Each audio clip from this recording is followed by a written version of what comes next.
धाराशिवमधल्या कळंब शहरातील मनीषा बिडवे हत्या प्रकरणातील मुख्य आरोपीला अटक। रामेश्वर भोसलेला कळंब इथे पोलिसांनी केली अटक।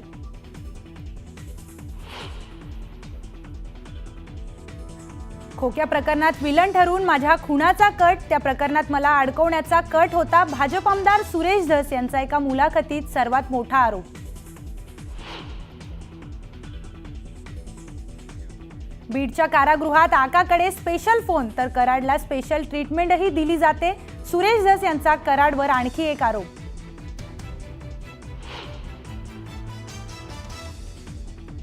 मुंबईतील 93 सालच्या साखळी स्फोटात टाडा कोर्टाचा मोठा निर्णय, मेमन कुटुंबाच्या 14 स्थावर मालमत्ता केंद्र सरकारकडे सोपवण्याचे आदेश।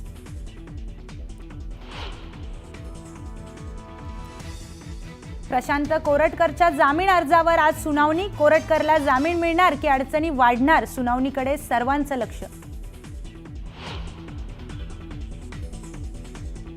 व्यावसायिक सिलेंडरच्या दरात 45 रुपयांची कपात, दरांमध्ये घसरण झाल्याने सर्वसामान्यांसह व्यावसायिकांना मोठा दिलासा।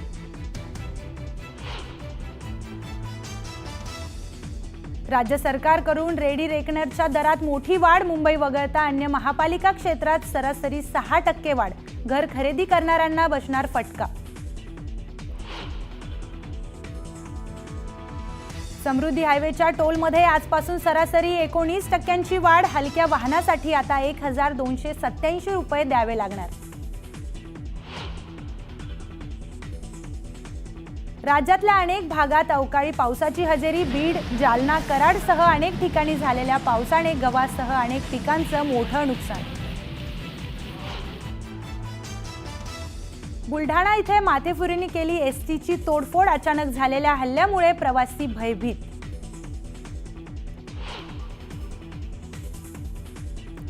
मलेशियाची राजधानी क्वालालंपूर इथे गॅस पाईपलाईनच्या भीषण आग, अनेक घरं आगीच्या भक्ष्यस्थानी, नागरिकांचं केलं सुरक्षित स्थळी स्थलांतर। संतोष देशमुख हत्या प्रकरणातील आरोपी वाल्मिक कराड आणि सुदर्शन घुलेला तुरुंगात मारहाण झाल्याची माहिती मिळतेय। परळीतील महादेव गीते आणि अक्षय आठवलेकडून ही मारहाण झाल्याचं सांगितलं जातंय, त्यामुळे बीडमधील गँगवॉर आता तुरुंगातही सुरूच असल्याचं चित्र समोर येतंय। कराड घुलेला बीड तुरुंगात चोप,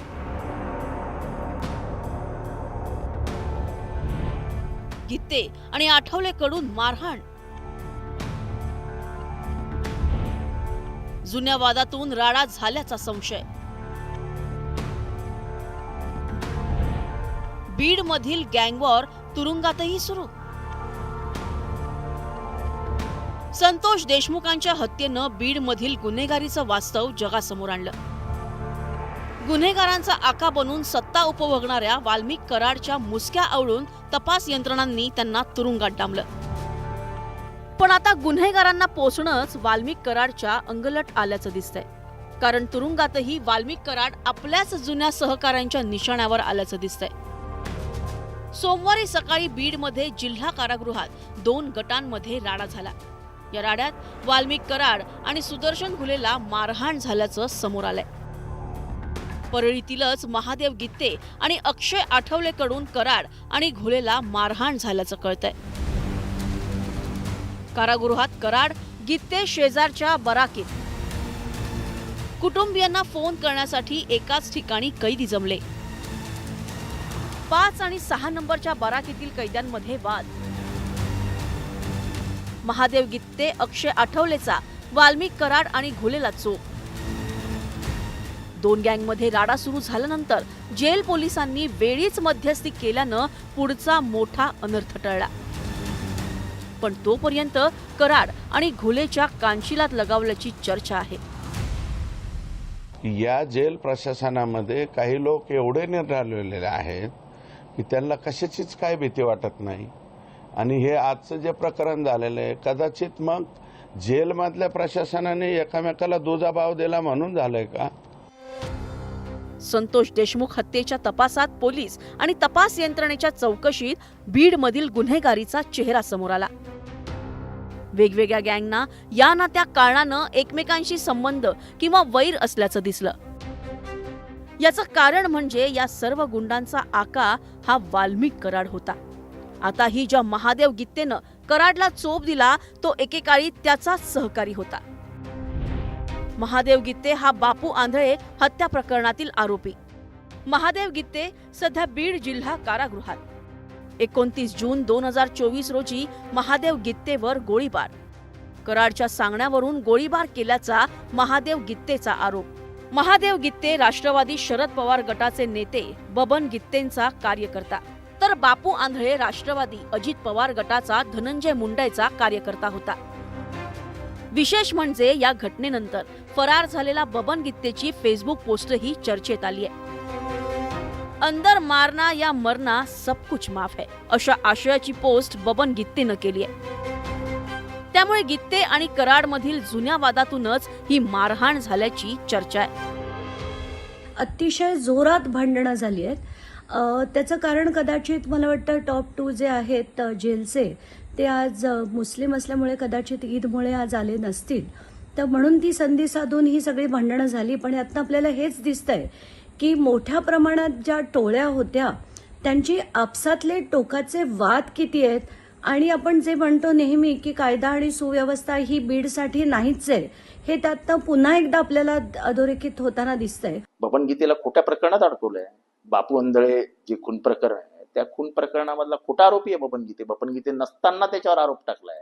कारण का वाल्मिक कराड सांगेल ते सही, आणि तेव्हाचा तिथला जो इन्स्पेक्टर होता महाजन त्याचं एक कारस्थान आहे. संतोष देशमुख हत्या प्रकरणातील मुख्य सूत्रधार असलेल्या वाल्मिक कराड आणि सुदर्शन घुले यांना मारहाण झाल्याची बातमी वेगानं व्हायरल झाली आहे. पण बीड जेल प्रशासनानं मात्र मारहाणीचं वृत्त फेटाळलंय. पण खरंच कराडला तुरुंगात मारहाण झाली असेल तर हा प्रकार गंभीर आहे. कारण कराडच्या कारनाम्यांनी अनेकांना अडचणीत आणलंय. त्यामुळेच आता तपास यंत्रणा याची दखल घेऊन कराड आणि इतर आरोपींना दुसऱ्या तुरुंगात हलवतात का हे पाहणं महत्त्वाचं ठरणार आहे. Bureau report, news 18 Lokmat.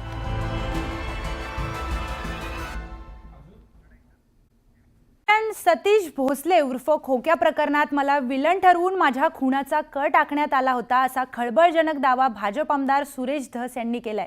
Satish Bhosale हरणांना मारून त्यांचे मांस हे सुरेश धस यांना पुरवतो असं सांगून बिश्नोई गँगच्या काही लोकांना विमानाने मुंबईत आणण्यात आलं होतं. या लोकांना मला मारण्यासाठी आणलं होतं आणि असे सुरेश धस यांनी एका मुलाखतीत म्हटले. सुरेश धस यांच्या या दाव्यामुळे एकच खळबळ उडाली आहे. दरम्यान खोक्या उर्फ सतीश भोसले याला काही दिवसांपूर्वी अटक करण्यात आली होती. त्याच्यावर अनेक आरोप देखील दाखल करण्यात आले होते. त्यावर शिकारीचा देखील आरोप लावण्यात आला होता आणि त्याच पार्श्वभूमीवर सुरेश धस यांनी एका मुलाखतीत हा गौप्यस्फोट केलाय. मला जिवंत मारण्याचा कट रचण्यात आला होता असा मोठा आरोप केल्यानं राजकीय वर्तुळात एकच खळबळ उडाली आहे.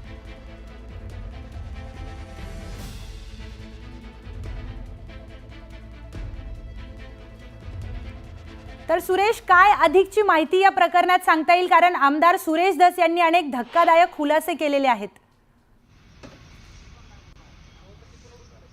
भाजप आमदार सुरेश धस यांनी काल एका वृत्तवाहिनीला दिलेल्या मुलाखतीमध्ये त्यांनी हा सगळा गौप्यस्फोट आहे तो केलेला आहे. सतीश भोसले उर्फ खोक्या हा सुरेश धस यांचा कार्यकर्ता आहे आणि त्याने बॅटनं मारहाण करत असतानाचा व्हिडिओ व्हायरल झाल्यानंतर त्याच्यावरती गुन्हा देखील दाखल झाला. त्यानंतर ढाकणे कुटुंबाला मारहाण प्रकरणात देखील सतीश भोसले याच्या विरोधात गुन्हा दाखल करण्यात आलेला आहे. आणि ज्यावेळेस वन विभाग आणि पोलीस प्रशासनानं खोक्याच्या घरावरती रेड मारली त्यावेळेस तिथे काही वन्य प्राण्यांचं मांस आढळून आलं होतं आणि त्यानंतर मात्र आरोप प्रत्यारोप केले गेले आणि त्या सतीश भोसले उर्फ खोक्याला अटक करावी या मागणीसाठी शिरूर कासारमध्ये मोठा मोर्चा निघाला होता आणि त्या मोर्चाच्या माध्यमातून सतीश भोसलेचा आका कोण, सुरेश धस हे आहेत आका, अशा पद्धतीने देखील आरोप प्रत्यारोप केले होते. आणि त्यानंतर सतीश भोसले हरणांची शिकार करायचा आणि ते सुरेश धसला द्यायचा असा आरोप प्रत्यारोप केला होता.